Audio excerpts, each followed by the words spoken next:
ചീന എന്ന് പറഞ്ഞാൽ അപ്പ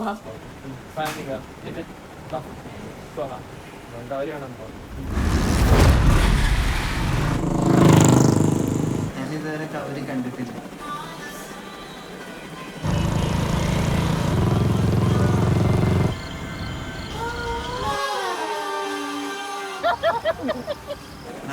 ഞാൻ അമ്മയെന്ന് വിളിക്കാം. 5 മിനിറ്റും കൂടെ കിടന്നിട്ട് പോയാലോ?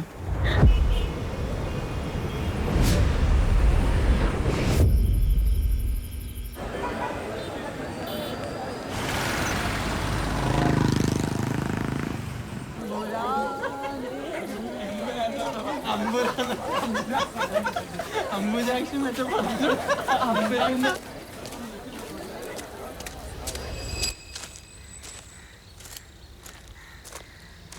എന്നായിരുന്നാലും ഈ കബറിൻ്റെ പേര് വന്നതിന് ശേഷം ഞങ്ങൾക്ക് നാട്ടുകാരെ സംബന്ധിച്ചിടത്തോളം ഉപകാരത്തേക്ക് ഉപകാരവും മറ്റു രീതിയിലുള്ള ബുദ്ധിമുട്ടുകളും കാര്യങ്ങളും ഒക്കെയാണ്.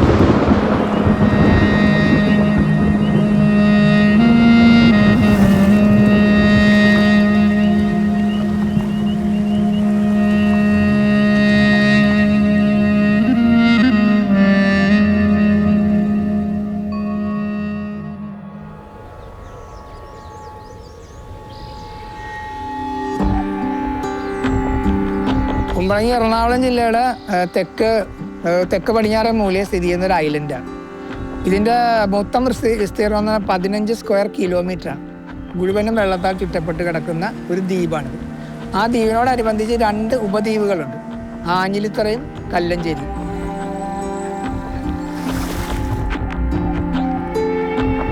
നമ്മൾ ഇന്ത്യയിലെ ആദ്യത്തെ മോഡൽ ടൂറിസം വില്ലേജാണ്.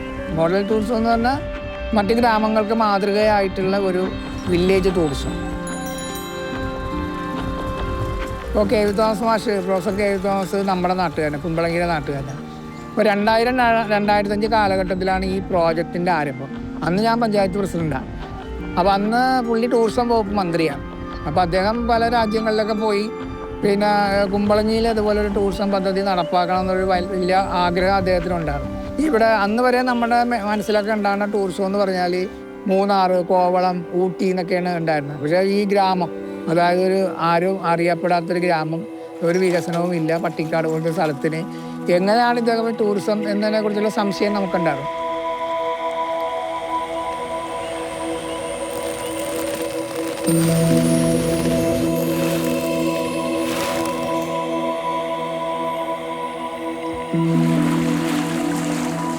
ഈ വെള്ളത്തിൻ്റെ മുകളിൽ വരുന്ന ഒരു മട്ട് പോലുള്ള അവസ്ഥകളുടെ ഒരു അനുഭവമാണ് കവരിന് വെള്ളത്തിൽ വരുമ്പോഴാണ് ഈ കവറുണ്ടാകുന്നത്. അത് എല്ലാ ദിവസങ്ങളിലൊന്നും കാണണമെന്ന് ഇല്ല. ഈ കവര് കാണാൻ എല്ലാ ദിവസവും തന്നെ ഇവിടെ 10, 100, 150 പേരൊക്കെ. ഇന്നലെ രാത്രിയിലേക്ക് ഒരുപാട് ആളുകൾ ദൂര സ്ഥലത്ത് നിന്ന് വന്നിരുന്നു. ഇപ്പോൾ വന്നാലും അവർക്ക് കവരുണ്ടെങ്കിൽ ചില ദിവസങ്ങളിലൊന്നും കാണാൻ പറ്റില്ല. കാണാൻ പറ്റുന്നത് നല്ല ഇരുടായിരിക്കണം. അത് നിലാവുള്ള സമയത്ത് കാണാൻ പറ്റത്തില്ല. സോ നല്ല ഇരുട്ട് സമയമാണെങ്കിൽ മാത്രമേ വെള്ളത്തിൽ എന്തെങ്കിലും ചലനം ഉണ്ടായിരുന്നെങ്കിൽ ഇങ്ങനെ ശരിക്കും ഇങ്ങനെ മിന്നുന്ന പോലെ വരും. അത് ഞങ്ങൾ പറയുക വെള്ളത്തിൽ ഉണ്ടാകുന്ന ഒരുതരം അഴുക്കാണ്. എനിക്കതിൻ്റെ ശാസ്ത്രീയ വശങ്ങളൊന്നും അറിയില്ല. കവറിന്റെ പ്രോസസ് എന്ന് പറഞ്ഞാൽ മെയിൻലി ഇവിടെ കുമ്പളങ്ങിയിൽ ഉണ്ടാക്കുന്ന കവര് ഒരു മൈക്രോ ആൽഗയാണ്. ഗോണിയോലക്സ് എന്ന് പറയുന്ന മൈക്രോ ആൽഗയാണ്. പല സ്ഥലങ്ങളിൽ പല ടൈപ്പ് മൈക്രോ ആൽഗ ബയോഡൈവേഴ്സിറ്റി ഉണ്ടാക്കുന്നുണ്ട്. പക്ഷെ പർട്ടിക്കുലർ ഏരിയയിൽ നമ്മൾ വാട്ടർ അവിടെ നിന്ന് കളക്ട് ചെയ്ത് നമ്മൾ നോക്കിയിട്ട് നമുക്ക് മനസ്സിലായിട്ട് ഗോണിയോലക്സ് സ്പൈനിഫെറ എന്ന് പറയുന്ന കൈൻഡ് ഓഫ് മൈക്രോ ആൽഗയാണ് ഈ പറയുന്ന ബയോഡൈവേഴ്സിറ്റി ഉണ്ടാക്കുന്നത്. വെള്ളത്തിനൊരു മൂവ്മെന്റ് വരും. നമ്മൾ വെള്ളം അനങ്ങാതെ കിടക്കുമ്പോൾ ലൂമിനസൻസ് നമ്മൾ കാണുന്നില്ല. നമ്മൾ വെള്ളം കോരി ഒഴിക്കുമ്പോഴോ അല്ലെങ്കിൽ വെള്ളത്തിൽ ചവിട്ടുമ്പോഴോ ഒക്കെയാണ് നമ്മൾ ആ കാണുന്നത്. എന്ന് വെച്ചാൽ ഇവിടെ ഒരു വാട്ടർ മൂവ്മെന്റ് വന്നു കഴിയുമ്പോൾ ഇവരും വെള്ളവും തമ്മിൽ ഒരു ഓക്സിഡേഷൻ പർപ്പസ് നടക്കുകയാണ്. അതായത് ഓക്സിജൻ ഇവിടേക്ക് വരികയാണ് ഈ പറയുന്ന ലൂസിഫറിൽ. അപ്പോഴാണ് ഈ പ്രകാശം പുറപ്പെടുവിക്കുന്നത്. ശരിക്കും പറയുന്നത് ഉപ്പിന്റെ ഒരു പ്രതിഭാസമാണ്. ഉപ്പ് കൂടുമ്പോഴുണ്ടാകുന്നത്. കടലിൽ ഇത് ഫുൾ ടൈം ഉണ്ട്. നമ്മളാരും കാണാം. കടലിൽ ജോലിക്ക് പോകുന്നവർ മാത്രമേ ഇത് കാണുന്നുള്ളൂ. അവിടെ ഉപ്പാണ്. ആ വെള്ളം ഇങ്ങോട്ട് കായലിലേക്ക് കയറുകയും കായലിലെ വെള്ളം ഇങ്ങനെ കെട്ടുകളിലേക്ക് കയറും. കെട്ടുകളിലേക്ക് കയറി കഴിയുമ്പോൾ ആ വെള്ളത്തിന് ഉപ്പ് കൂടിക്കഴിയുമ്പോൾ ഉണ്ടാകുന്ന ഒരു പ്രതിഭാസമാണ് ഈ കവരെന്ന് പറഞ്ഞ സാധനം. കവരെന്ന് പറയുന്നത് അവരുടെ ഒരു നാട്ടിലെ അവർ പറയുന്ന ആ ഒരു പേരാണ്. നമ്മള് പൊതുവേ മലയാളത്തിൽ അങ്ങനെ ഒരു പേരുണ്ടോ എന്നുള്ള എനിക്കറിയില്ല. എനിക്ക് തോന്നുന്നു ഷെയ്ൻ നിഗം ആ മൂവിയിൽ പറയുന്ന പോലെയാണ് കവര് എന്നുള്ള ആ ഒരു ഇത് വന്നു തുടങ്ങിയത് ശരിക്കും പറഞ്ഞാൽ. ഇവന്റെ വീട്ടിൽ ഇവൻ നമ്മളെ ഫ്രണ്ട്സാണ്. അപ്പോൾ ഇവന്റെ വീട്ടിൽ ഞങ്ങൾ വന്ന് നിൽക്കും, ഫുഡൊക്കെ കഴിക്കും. അപ്പം അങ്ങനെ ഇവൻ ഒരു ദിവസം എന്നോട് പറഞ്ഞിട്ടുണ്ട്, ഇവിടെ ഹൊറർ ഷോ കാണാൻ പോകുന്നത് പറഞ്ഞു. ഹൊറർ ട്രിപ്പിന് വേണ്ടിയിട്ടാണ് ഞങ്ങൾ പോയത്. ഇത് ബയോലൂമിനസ് നമുക്കറിയാം, കടലിൽ കണ്ടിട്ടുണ്ട്. കടലിൽ പാടങ്ങളിലൊക്കെ കണ്ടിട്ടുണ്ട്. പക്ഷേ ഇങ്ങനെ നമ്മുടെ ബാക്ക് വാട്ടേഴ്സിൽ ഇങ്ങനെ ഉണ്ടെന്ന് അറിയുന്നത് ഇവൻ കൊണ്ടുപോയി കാണിക്കുമ്പോഴാണ്. ഇവന് നൈറ്റ് വന്ന് അവിടെ നിൽക്കൽ ഇഷ്ടമാണ്. നാട്ടിൽ ഇവൻ പറയും, അന്നേ പറയും, ഇവിടെ നല്ല കഥ പറയാൻ പറ്റിയൊരു സ്ഥലമാണ്. അന്ന് ഇവൻ സിനിമ എഴുതിയിട്ടുമില്ല, വർക്ക് ചെയ്തിട്ടൊന്നുമില്ല അല്ലേ. അങ്കിലെ മനസ്സിലെ ആഗ്രഹമുള്ള ടൈമാണ്. ഇവനൊരു കാര്യം എന്ന് വെച്ചാൽ എന്തെങ്കിലും കണ്ടത്, ജനിച്ചപ്പോൾ കണ്ടവർ ഇപ്പോഴും ഓർമ്മയുണ്ടാവും. അതാണ് ഇവൻ്റെ പ്രത്യേകത. അപ്പോൾ അവൻ കറക്റ്റായിട്ട് ആ ഒരു സാധനം ഇവിടെ പേസ്റ്റ് ചെയ്തു എന്നുള്ളതാണ്. സിനിമ നല്ല സിനിമയല്ലേ. ഈ കവർ ഇത്ര വലിയ സംഭവമാണ്, അല്ലെങ്കിൽ ഈ പുറമേ ഉള്ളവർക്ക് ഇത്ര വലിയ താല്പര്യമുള്ള വിഷയമാണെന്നുള്ള വിവരം ഈ കുമ്പളങ്ങിനെ സിനിമ കണ്ടതിന് ശേഷം ഞങ്ങൾക്ക് മനസ്സിലായി. മുമ്പുണ്ടായിട്ടും ഇതുപോലെയുള്ള തിരക്കും കാര്യങ്ങളും ഉണ്ടായിട്ടില്ല. ഇതുണ്ട്, എല്ലാ വർഷവും ഉള്ളതാണ്. കുമ്പളത്ത് കായലിൽ കവറുണ്ട്. അവിടെ ഉള്ളവരും കുമ്പളങ്ങി വന്നിട്ടാണ് റീൽസ് ചെയ്യണം. ഞാൻ ഇവിടെ നിങ്ങളുടെ കുമ്പളത്തുണ്ടല്ല സാധനം പറയണേ, കുമ്പളങ്ങി നിന്നിട്ടാലേ അതിൻ്റെ റീച്ച് ആവുള്ളൂ എന്ന് പറയാൻ മനസ്സിലാത്തത്. തിരുവനന്തപുരത്ത് നിന്ന് ഇവിടം വരെ ഒരു ബൈക്കിലൊക്കെ വരിക എന്ന് പറഞ്ഞാൽ ഏറ്റവും ചുരുക്കം ഒരു 5 മണിക്കൂറെങ്കിലും ഓടിച്ചൊക്കെ വേണം വരാൻ. അപ്പോൾ അത്രയും ദൂരെന്നൊക്കെ വന്നെങ്കിൽ കവരെന്ന് പറയുന്ന ഈ സംഭവം പിള്ളേരുടെ ഇടയിലും ആളുകളുടെ ഇടയിലും ഒക്കെ അത്ര ഒരു ഇൻട്രസ്റ്റ് ആയിട്ടുണ്ടെന്നല്ല ആണല്ലോ. ലോകത്തിൻ്റെ എവിടെയെങ്കിലും കവറുണ്ടെങ്കിലും എനിക്കും മധുവിനും ഉറപ്പായിട്ടും മെസ്സേജ് ചെയ്ത് തരാറുണ്ട് ആൾക്കാർ. അവിടെ കവർ കണ്ടു, ഇവിടെ കവർ കണ്ടു, കടലിൽ കണ്ടു, മറ്റേ യൂറോ അവിടെ ഇവിടെയൊക്കെ പോയിട്ടൊക്കെ ആൾക്കാർ കണ്ടിട്ടൊക്കെ അയച്ചു തരാറുണ്ട്. ഞങ്ങൾ ഇവിടെയൊക്കെ ഉള്ള ആളുകളായതുകൊണ്ട് പ്രത്യേകിച്ച് ഈ ലൊക്കേഷനൊക്കെ ആകുമ്പോൾ നമുക്ക് തന്നെ അത് വലിയൊരു അനുഭവം ഒന്നും അല്ലല്ലോ. കുമ്പളങ്ങി നൈറ്റ്സിൽ പിന്നെ ഫഗത്ത് ഫാസിൽ എൻ്റെ ഭാര്യയുടെ വീട്. അപ്പോൾ ആ സ്ഥലത്ത് പിന്നെ പയ്യനോട് ഞാനൊരു ദിവസം പറഞ്ഞല്ല, നിനക്ക് ഈ വീട് പിന്നെ ഹോം സ്റ്റേ ആക്കിക്കൂടെ എന്ന് ചോദിച്ചു. അപ്പോൾ അവൻ പറഞ്ഞു, അവനൊരു കാർപ്പൻറ്ററാണ്. അവൻ പറഞ്ഞു, ഞാനിൻ്റെ എങ്ങനെ, എനിക്ക് ഇംഗ്ലീഷ് അറിയാൻ പറ്റില്ല, ഒന്നുമില്ല അങ്ങനെയൊക്കെ പറഞ്ഞു. അവൻ അതൊരു വിഷയമൊന്നുമല്ല, നീ തുടങ്ങ്. നിൻ്റെ ഏറ്റവും വലിയ സെല്ലിംഗ് പോയിന്റ് എന്ന് പറഞ്ഞിട്ടുണ്ടെങ്കിൽ ഇതിൻ്റെ പ്രോഡക്റ്റ് തന്നെ കുമ്പളങ്ങി നൈറ്റ്സ് പിടിച്ച ഹോം സ്റ്റേ. അങ്ങനെ മനസ്സിലാ അവൻ്റെ ഭാര്യയോടൊക്കെ പറഞ്ഞിട്ട് അത് അവൻ തുടങ്ങി. അപ്പോൾ നല്ല ബിസിനസ്സാണ്.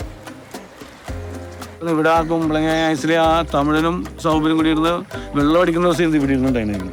ഇവിടെ ഈ കല്ലിരുന്നുണ്ട് വെള്ളം അടിക്കും. അത് ലാസ്റ്റ് ആ സൗബിൻ പോയി ഹാങ്ങിയാണത്, സൗബല്ല തമിഴൻ പോയി ഹാങ്ങിയാണ് ഇതിനകത്താണ്. അത് ശരി.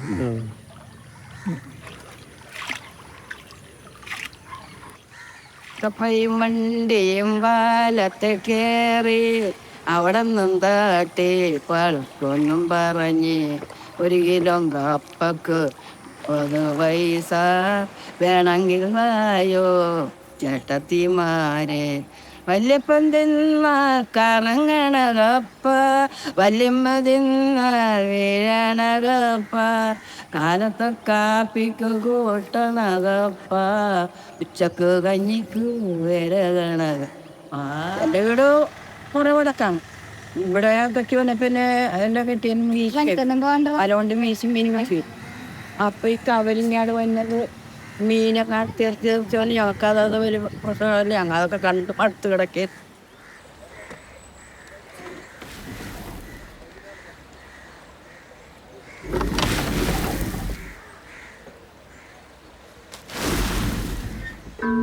നമ്മൾ ഈ നിൽക്കുന്ന ഈ 2 ഘട്ടമൊക്കെ എന്ന് പറയുമ്പോഴത്തേക്ക് ഒരു 25 ലക്ഷം രൂപ 30 ലക്ഷം രൂപയൊക്കെ ഒരു വർഷം ഒരു സീസണിലുള്ള കണക്ക് വരും.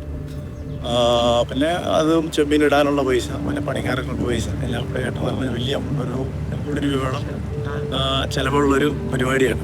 1 കോടി രൂപ ചിലവ് വരിക എന്ന് പറയുമ്പോൾ അതിനനുസരിച്ചുള്ള നമ്മൾ പൈസ മുടക്കിയതിനുള്ള ലഭ്യതയും കൂടെ കിട്ടണം.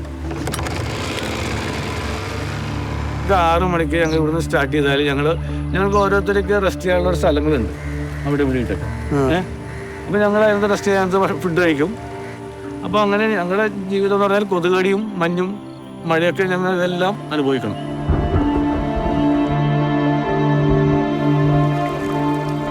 ഇനിയിപ്പോൾ ഈ ഏപ്രിൽ 10-ാം തീയതി വരെ ഞങ്ങൾ പിടിച്ചു കൊടുക്കും. അതിപ്പോൾ ഉണ്ടെങ്കിലും ഇല്ലെങ്കിലും ഞങ്ങൾ ഇറങ്ങി അവസാനത്ത് വരെ പിടിച്ചു കൊടുക്കണം എന്നുള്ളതാണ് മുതലാളിമാരുമായിട്ടുള്ള തൊഴിലാളികളുടെ യൂണിയൻ്റെ കോൺടാക്ട്. അങ്ങനെ ഇതാണ് നമ്മൾ ഇങ്ങനെ പിടിക്കുള്ളൂ, നടുവ് കണ്ട ഇങ്ങനെ പിടിച്ചിട്ട് 2 തീറ്റിക്കലേറ്റിക്കുമ്പോൾ ഇങ്ങനെ പോരും.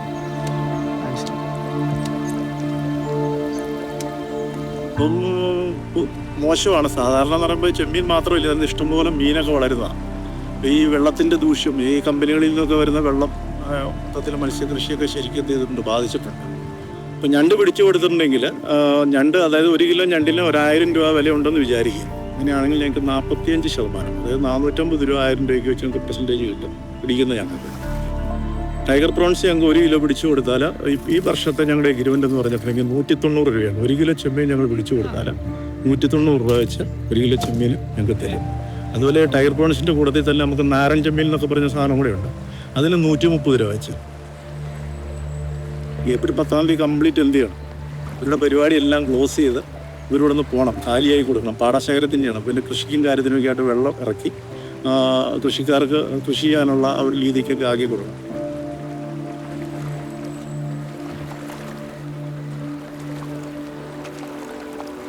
കുമ്പളങ്ങിയിലെ കാര്യം പറയുമ്പോൾ അവിടുത്തെ ഒരു ഘടന പറയുകയാണെങ്കിൽ ഇപ്പൊ നിലവിൽ ഏപ്രിലോടൊക്കെ ചെമ്മീൻ്റെ ഹാർവസ്റ്റിംഗ് ഇവർ നടത്തും. അത് കഴിഞ്ഞിട്ട് കടലിൽ നിന്ന് വെള്ളം കയറ്റി കുറേ നാൾ അവിടെ കിടക്കും. അതൊരു എക്കോസിസ്റ്റമായി മാറുകയാണ്. അത് കഴിഞ്ഞ് നവംബർ മുതലാണ് ചെമ്മീൻ കുഞ്ഞുങ്ങളെ വിക്ഷേപിക്കുന്നത്. ആ ചെമ്മീൻ്റെ ഒരു നടക്കുന്നത് നോർമലി പണ്ടെപ്പോഴോ ഈ ചെമ്മീൻ വെള്ളം കയറ്റിയപ്പോൾ, ചെമ്മീൻ കെട്ടിലേക്ക് പണ്ടെപ്പോഴോ കടൽ വെള്ളം കയറ്റിയപ്പോൾ ആ കടലിൽ ഉണ്ടായിരുന്ന ഈ പറയുന്ന മൈക്രോ ആൽഗെ ഇങ്ങോട്ടേക്ക് കയറിയതാണ്. മുമ്പ് അവരൊരു സ്പോറായിരുന്നു. അതിനുശേഷം ഭക്ഷണം കിട്ടി തുടങ്ങുമ്പോൾ എന്ത് സംഭവിക്കും, അവർ ഡിവൈഡ് ചെയ്യാൻ തുടങ്ങും, അവർക്ക് പ്രത്യുൽപാദനം നടക്കാൻ തുടങ്ങും. ഒരു സെല്ല്, നേരത്തെ ഒരു സെല്ലേ ഉള്ളൂ, ഒരു സ്പോറേ ഉള്ളൂ എങ്കിൽ അത് ഡിവൈഡ് ചെയ്ത് പിന്നെ ലക്ഷക്കണക്കിന് സ്പോറായി മാറുകയാണ്. അപ്പോൾ ഇത് വന്നു കഴിയുമ്പോൾ ആണ് ഈ പറഞ്ഞ പോലെ മൈക്രോ ആൽഗെ അവിടെ ബൂമിംഗ് ആയിട്ട് മാറുന്നത്.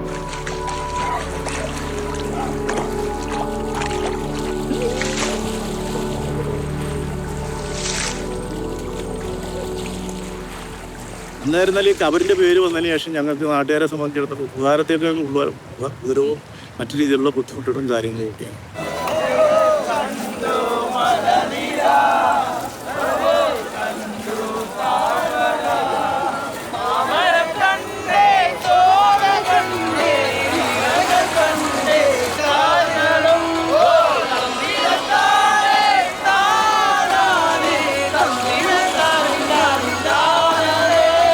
ഇവരിങ്ങനെ രാത്രിയിൽ ഒരു ഗ്യാങ്ങായിട്ട് 10-15 വണ്ടി, ഇന്നലെ എനിക്ക് തോന്നുന്നു ഒരു 100 വണ്ടി ബൈക്കിൽ തന്നെ ഇങ്ങനെ വന്നു ഇവിടെ.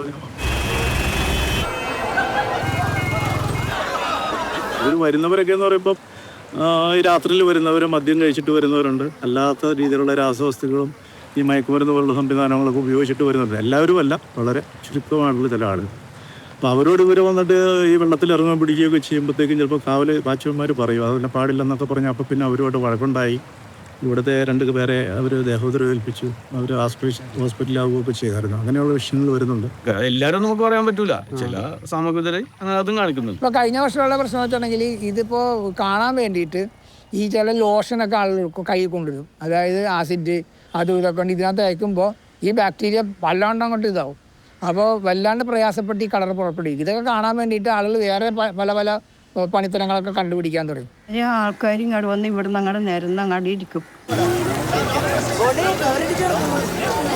ഓരോ കോലും ഉണ്ടാവും, ആ കോലിട്ടൊക്കെ ഇളക്കി അപ്പം തെളിച്ചം കാണുമല്ലോ.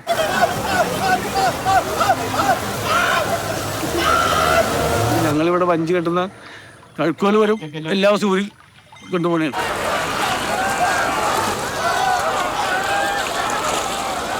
എത്ര ലക്ഷം രൂപ മുടക്കി ചാലുകാർ ഇതെല്ലാം റെഡിയാക്കി ഇട്ടേക്കും. ഈ വെള്ളത്തിലിറങ്ങി വെള്ളം കലക്കുകയൊക്കെ ചെയ്യുമ്പോൾ അതിൻ്റെതായ ബുദ്ധിമുട്ടുകൾ അവർക്ക്.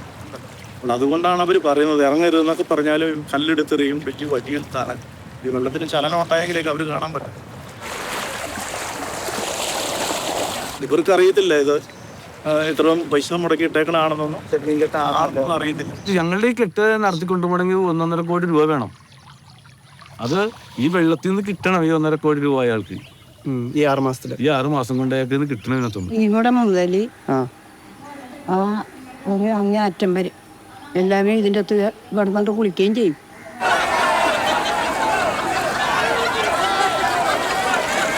സിനിമയിൽ കാണുന്ന രീതിയിലുള്ള രംഗങ്ങളൊക്കെ ഇവിടെ ചെയ്യാൻ പോയി കഴിഞ്ഞാൽ ഇവിടെ ഈ കെട്ടിലുണ്ടാകുന്ന ഒരുപാട് ബുദ്ധിമുട്ടുണ്ടാവും.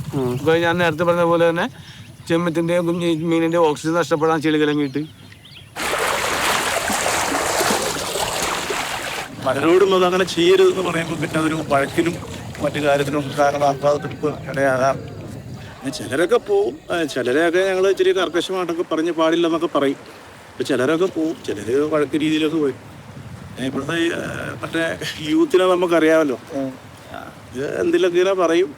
നമ്മൾ മലയാളത്തിൽ പറഞ്ഞ പോലെ നമ്മൾ ഇംഗ്ലീഷിൽ തെറി പറയും. ഞങ്ങൾക്കൊന്നും മനസ്സിലാകാത്തോട്ട് കുഴപ്പമൊന്നും ഇല്ല.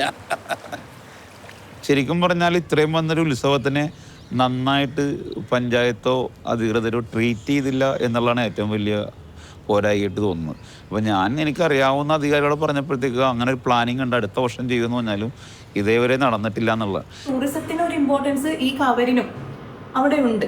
അപ്പോൾ നിലവിലെ ഈ ജനങ്ങളുടെ ഉപജീവനം നമ്മൾ ഈ ഭൂമി ഇല്ലാണ്ടാക്കിയാൽ ആ ഒരു ഏരിയ അവിടെ ഇല്ലാണ്ടാവാം. ടൂറിസവും ഫിഷിങ്ങും ആണല്ലോ ആ നാടിനെ പിടിച്ചു നിർത്തുന്നത്. അപ്പോൾ അതിലേക്ക് കോൺട്രിബ്യൂട്ട് ചെയ്യുന്നൊരു സംഭവമായിട്ട് ഇതിനെ വളർത്തിക്കൊണ്ടുവരാം. എല്ലാ വർഷവും ഒരു സീസൺ ഉണ്ടാവുകയും അത് വളരെ നേഷൻ വൈഡ് ആയിട്ട് നമുക്ക് മാർക്കറ്റ് ചെയ്ത് ആളെ വരുത്തണമെന്ന് ഞാൻ പറയുന്നത്. ഇത് ആള് വന്ന് കാണണമെന്ന് നമുക്ക് നല്ലതേ ഉള്ളു. കാണുന്നതുകൊണ്ട് തന്നെ നമുക്ക് നഷ്ടപ്പെടാനൊന്നുമില്ല. വെള്ളത്തിലുണ്ടാകുന്ന പ്രതിഭാസം ഇങ്ങനെ വന്നപ്പോൾ ആൾക്കാർ കാണണം. അപ്പം ആൾക്കാർ ഒരുപാട് വരുമ്പോഴത്തേക്കും നമുക്ക് ഇവിടെയുള്ള ചെറുകിട കച്ചവടക്കാർക്ക് അവിടെ നല്ലതേ ഉള്ളു അല്ലേ. അപ്പോൾ വരുന്ന ആൾക്കാരൊന്ന് പറയാനുള്ളത്, വരുന്ന ആൾക്കാർ അയൽവാസികൾക്കോ അല്ലെങ്കിൽ കെട്ട് സംബന്ധമായ ജോലി ചെയ്യുന്ന ആൾക്കാർക്കോ ഉപദ്രവം ഇല്ലാത്ത രീതിയിൽ ഇത് കാണണമെന്നുള്ളതാണ്.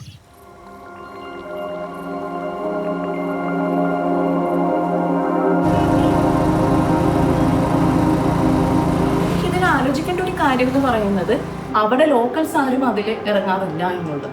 അതിൻ്റെ മെയിൻ കാരണം പലപ്പോഴും ആളുകൾ അറിയാത്തൊരു, പ്രത്യേകിച്ച് കോമൺ ആളുകൾക്ക് അറിയാത്തൊരു കാര്യമുണ്ട്. ഈ പറയുന്ന മൈക്രോ ആൽഗെ ഹാർംഫുൾ ആണ്.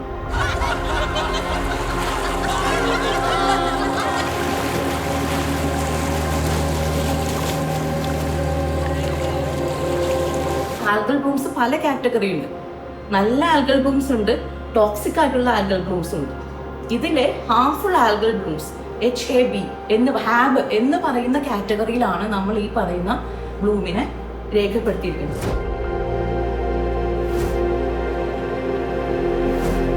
ഇങ്ങനെ സെറ്റിൽഡ് ആയിട്ടുള്ള വെള്ളങ്ങളിൽ ഇങ്ങനെയുള്ള മൈക്രോബ്സ് വളരെ കൂടുതലാണ്. അവരവിടെ ഇറങ്ങുന്നത് തടയുന്നുണ്ട്. കാരണം ചെമ്മീൻ്റെ ഹാർവെസ്റ്റിംഗ് ടൈം അടുത്ത മാസമാണ്. അപ്പോൾ അതിന് നമ്മളുടെ ഇൻ്റർപ്രിട്ടേഷൻ വന്നു കഴിഞ്ഞാൽ ഇത് കൊല്ലാനുള്ള സാഹചര്യമുണ്ട്. അത് ഒഴിവാക്കാനാണ് അവർ നിർത്തുന്നത്. പക്ഷെ അതിനേക്കാൾ ഉപരി ഇത് ചില ആരോഗ്യ പ്രശ്നങ്ങൾ ഉണ്ടാക്കാം കുഞ്ഞുങ്ങളിലേക്കൊക്കെ. അപ്പോൾ അതിനെക്കുറിച്ചും നമ്മളൊരു അവയർനെസ്, സോഷ്യലി ഒരു അവയർനെസ് നമ്മൾ നടത്തേണ്ടതുണ്ട്. ഇത് പ്രോത്സാഹിപ്പിക്കപ്പെടുന്നതിനൊപ്പം തന്നെ കുമ്പളങ്ങിയിലെ ഈ ഒരു ഭംഗി അല്ലെങ്കിൽ ഒരു മാർവലസ് ഫിനോമിനൻ നമ്മൾ പ്രോത്സാഹിപ്പിക്കുന്നതിനൊപ്പം തന്നെ അതിൻ്റെ സയന്റിഫിക് കാര്യങ്ങൾ ഇങ്ങനെയാണ് എന്നുള്ളതും നമ്മൾ അവിടുത്തെ ലോക്കൽസിനെ ആയാലും വന്നു ചേരുന്നവരെ ആയാലും നമ്മൾ അവെയർ ചെയ്യേണ്ടത് എല്ലാവരുടെയും ഒരുപോലത്തെ ഉത്തരവാദിത്വമാണ്.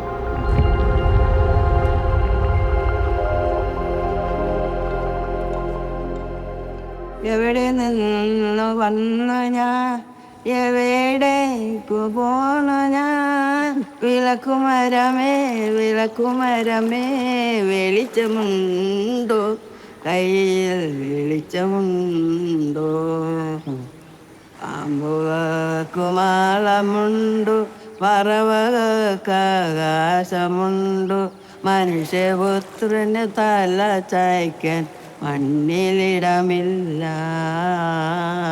മണ്ണിലിടമില്ല. എവിടെ കൊണ്ടുപോയി കൊടുക്കും മാതാവ് ഇത്? ഇരുന്നിട്ടാ ടി വി ഇന്റർമേറ്റന്റ് ഇരുന്നു, ടി വി ഇന്റർമേറ്റന്റ് ഇരുന്നു, ടിവിയിലൊക്കെ വരുന്നു.